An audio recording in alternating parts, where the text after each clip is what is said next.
In this episode, I'm going to be playing through a mission arc I created that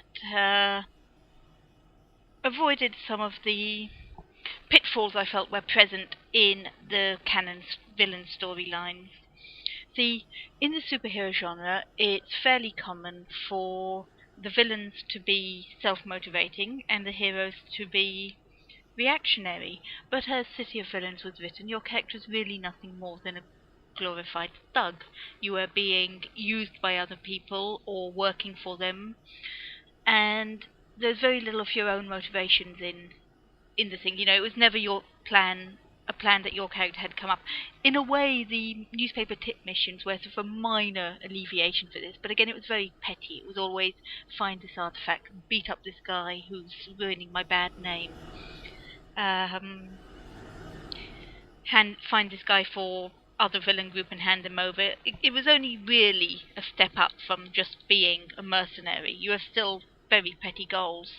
So I wrote this arc here, Out of the Gutters, which was intended to be an alternate start for a villain character.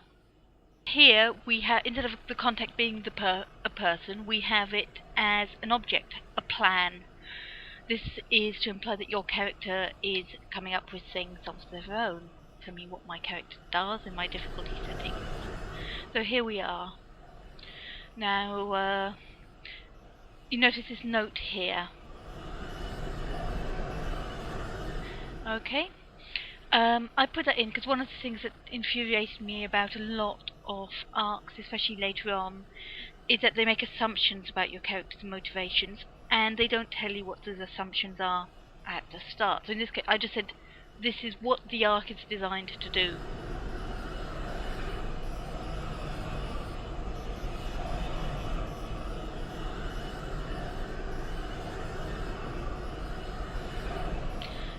I probably went a bit overboard on the colour-coded text here. This mission is basically a mirror of the actual first villain mission, where you are sent by Kalinda to take down a longbow traitor. This arc was written pretty early on, so some of the features that it uses weren't properly, or some things I tried to achieve were not properly supported in the mission architect at the time.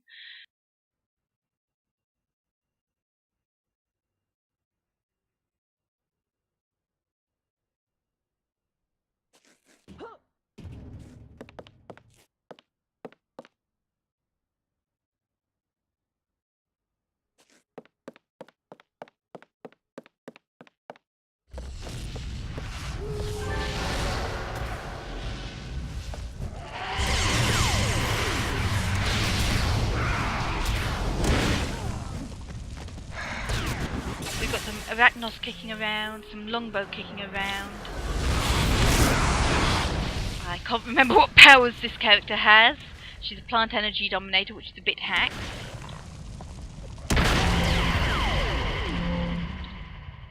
Now everybody is confused.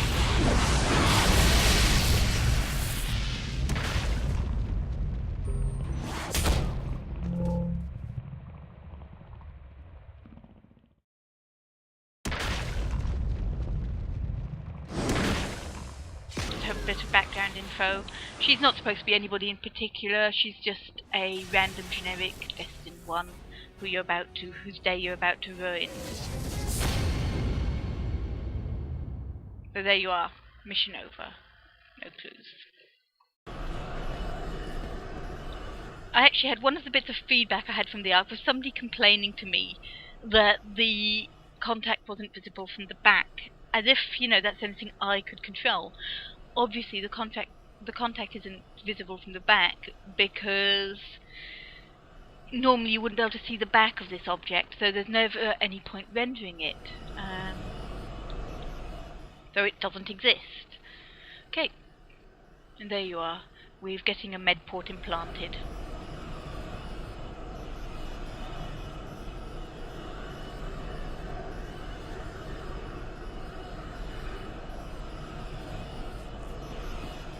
So yes, next part in the plan is to go and get a base.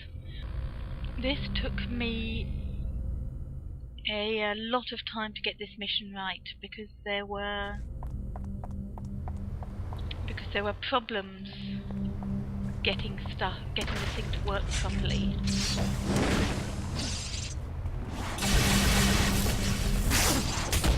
These little things took a long time to balance as well, these security drones.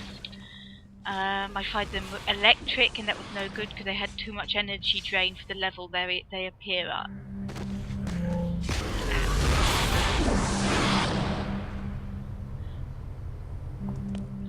Okay, now here we have our contact, Alison Chains. Yes, terrible pun, I know. She's, as you can read here, she's supposed to be your neighbour. Mats and Motorcycles is a billboard that keeps appearing in the game, though sadly we never had vehicle powers.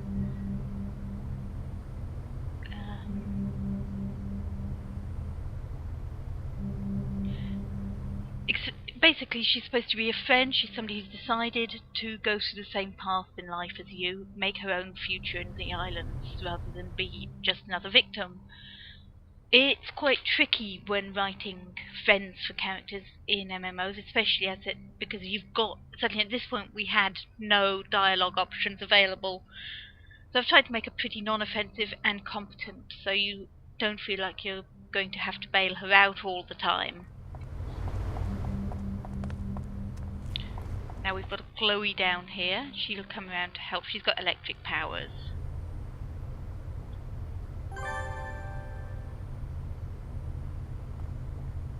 Whoops.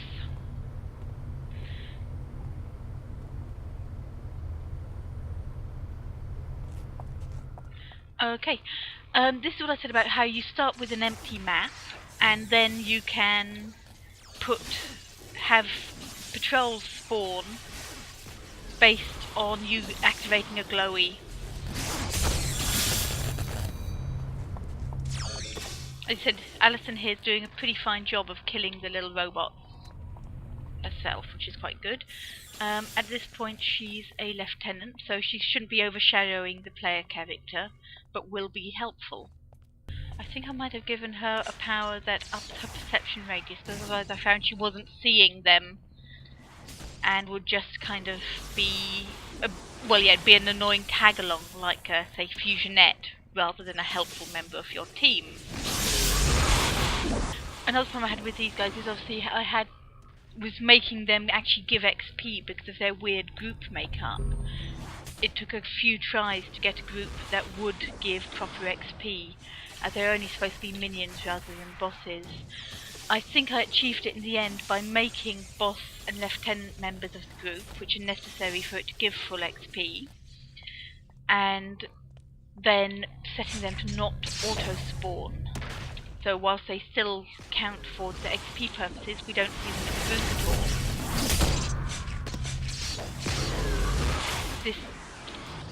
There was a long-running battle between the makers of the game and the people who are just interested in using the AE for farming rather than actually making stories. I think it just ended up in a stalemate, but you ended up with, people using code words to describe their farms, like meow farms, Rickety doll farms. There's something called a samurai farm for a while, which I think was enemies that just did lethal damage, which is very easy to protect against. Okay, last room. Again, one of the things I had to do here, it took me quite a while to find a map that had the last levels I liked. Because having a good ending room is quite important to your mission's feel.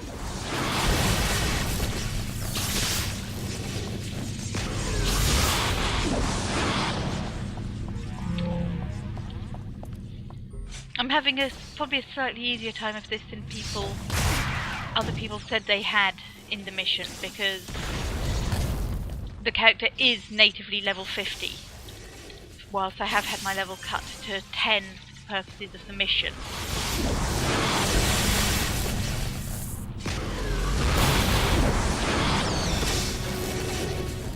And yes, the mainframe's text is from... certainly its last line is from, what do you call it, thingy 2001: A Space Odyssey. Space Odyssey.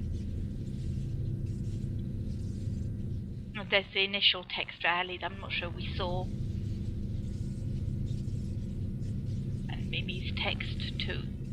So we've cleared out our base and now it's time to go back and come up with the next part of our plan.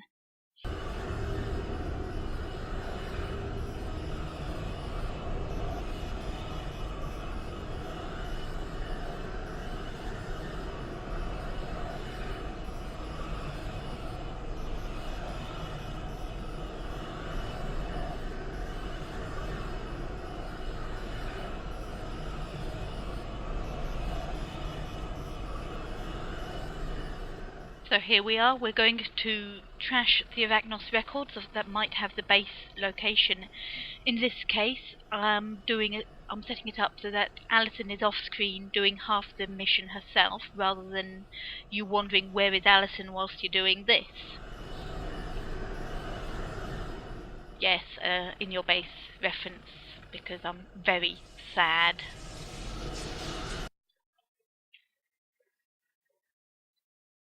And all your base reference, sorry, not in your base, all your base. Can't even remember my mean properly. There we are. Storage, Arachnos storage facility about to die. Lovelace is the base commander, and that's a reference obviously to Ada Lovelace. And who knows we're here. There's Lovelace themselves.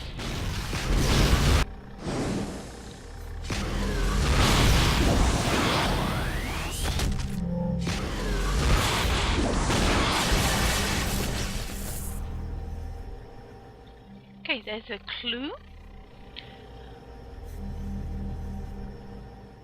Right, now this, obviously a lot of people didn't get this. It was a bit of an in-joke I did, because at one point I used to work at a large telecoms company on their research site, and it was well known that if you'd forgotten your pass card, if you're at least vaguely familiar to the people on the gates, if you just folded up the right colour of crisp packet for whether you're a permie or a contractor, you could usually walk right past.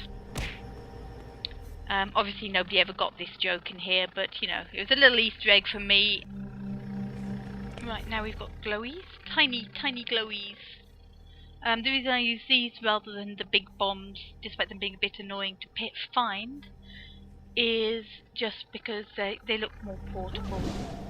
The big bombs always seemed a bit silly if we're being carried around by one person.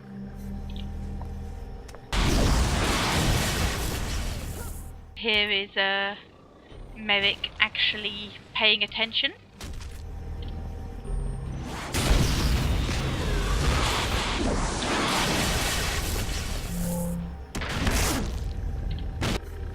Okay, just going to rest a moment. I've got plenty of time here.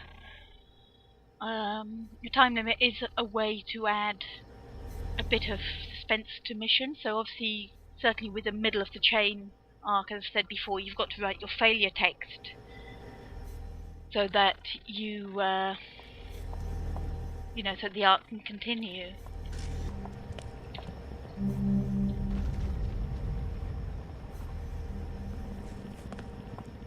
Yes, again, another all your base reference, kind of mirroring the one in the actual mission right intro.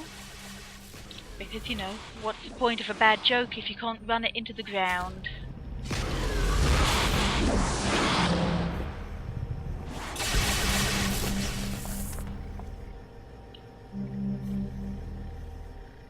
In retrospect, I probably made this map too large and the time limit too fast. Though it was intended, as I said, to get you to around level 5, so a map with enemies that aren't too difficult to defeat, but had quite a lot of them, did serve that purpose quite nicely.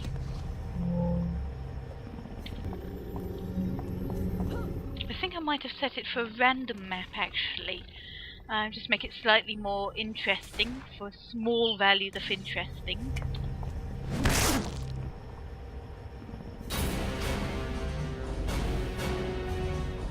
There we are, mission complete. no more clues, so... Kaboom. Now, I was a big fan of doing these kabooms and stuff whenever I had a mission that had things being blown up. This was my first attempt at a kaboom. It doesn't use any scaling text. Later on I did it with big text, bigger letters, more O's. They got quite elaborate. I was a big fan of using the text colours and shapes to add flavour. Anyway, mission closure says what's happened to Alison. She's been successful in her mission.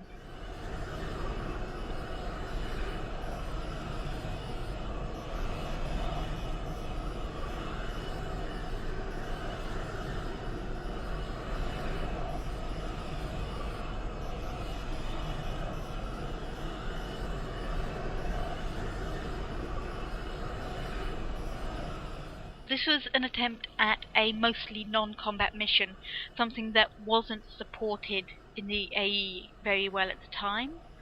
One of the issues you have, of course, is how to complete the mission when there's nothing to fight.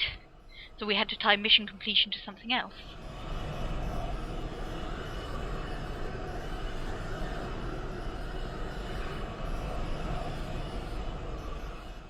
And here again we've got Alison proving her worth, giving you the next plot point, which is one of the destined ones who fucked up your old life is going to be there.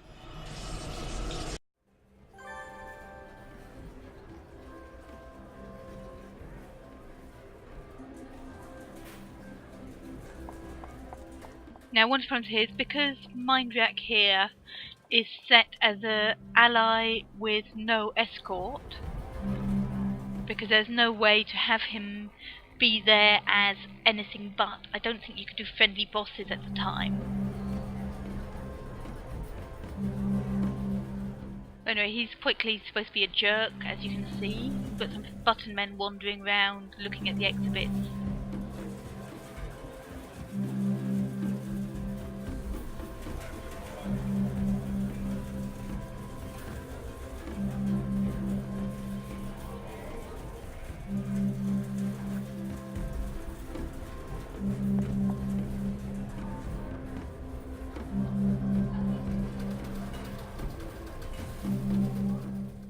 He's using this Malaise pattern.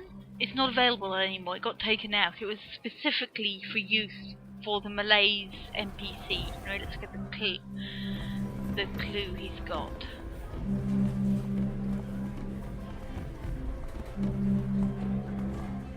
Right, so he's just talking about the items, which we'll go and have a look at now.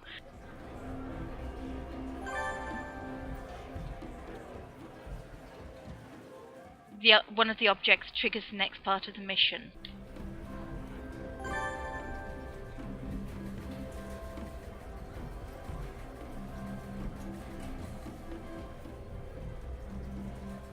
This is another little in-joke that not very many people know, is that Victor Vasarely was a French artist who did all these paintings working with shapes and colours. They're very good, you ought to look for some. However, how he worked was he mainly designed the paintings, and then art students would do the actual painting work, because that wasn't it's not saying it's unskilled, but that wasn't the true genius of the work. The genius of the work was the design of the colours and the shapes used to make the painting.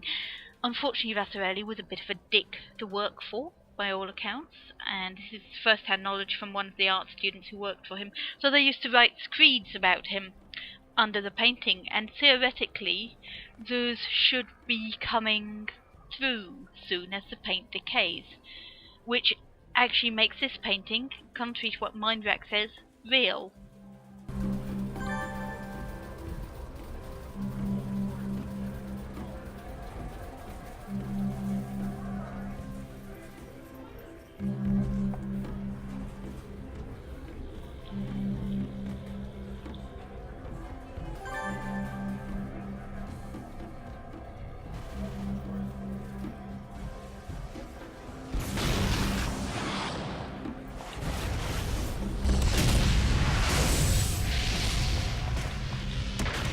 Sotheby's is obviously the name of an auction house.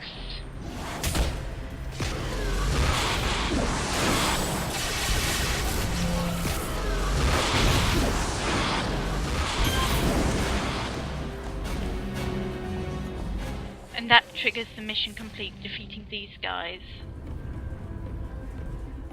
Fortunately, I would have liked to be able to randomise which of the exhibits caused the longbow to spawn, but that wasn't possible.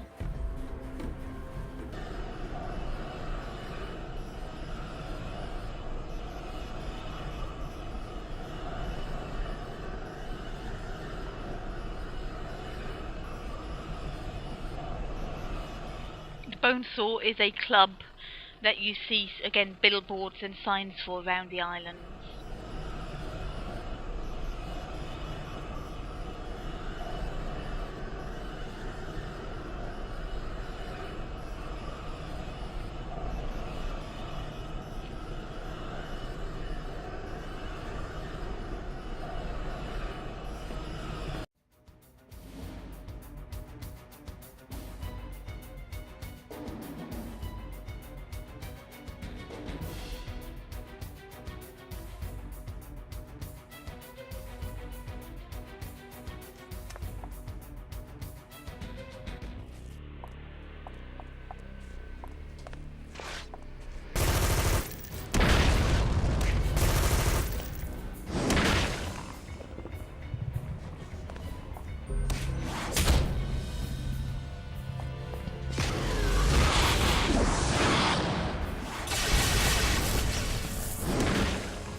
She might have been set to fight defensive, which means she doesn't actually open fire until she takes damage.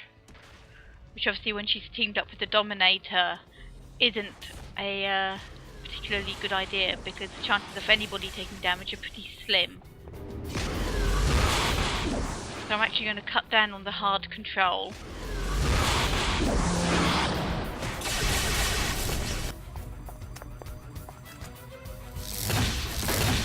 Now, here's Mindvac, here's his hired thug. I decided to just make Mindvac a lieutenant rather than a boss, because he's really not supposed to be all that. He's supposed to be a sort of fairly rubbishing. Now I've got him here, his dialogue is meant to imply that you're talking to him as you fight him. Whether that worked as intended, I don't know.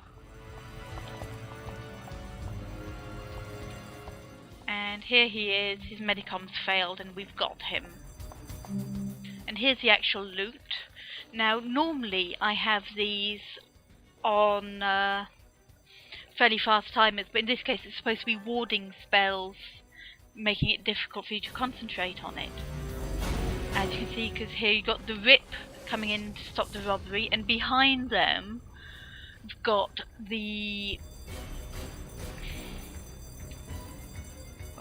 legacy chain to stop you getting the artifact. So we're just going to check the clue, then exit out rather than fight these dudes.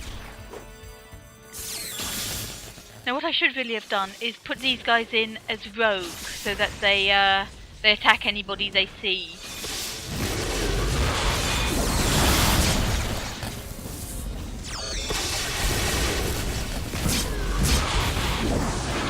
Now this mask is something called the Mask of Sekhmet, who is an Egyptian war deity.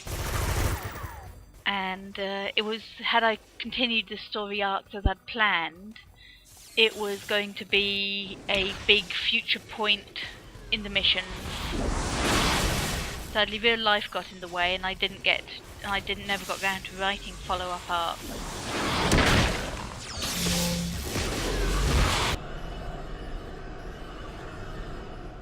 Here we are. This basically, as this sort of kicks off your career as a villain, but as a self-motivated one, rather than just doing jobs for Arachnos, or later on Burke, who's ex-Arachnos and really hates them. And I had intended to do follow-up arcs and so on, basically all the way up to level 50 as a parallel to the built-in missions. But sadly, real life got in the way, and I never got around to doing it. So I do regret that. Maybe one day I'll run a tabletop game based in the Rogue Isles, using this arc as a kicking off point. Because, you know, the nice thing about the City of Heroes setting is that it is made for gaming in, unlike, say, you know, comic book and novel-based worlds. The final thing this arc has is it actually has a proper souvenir. The Mask of Sekhmet.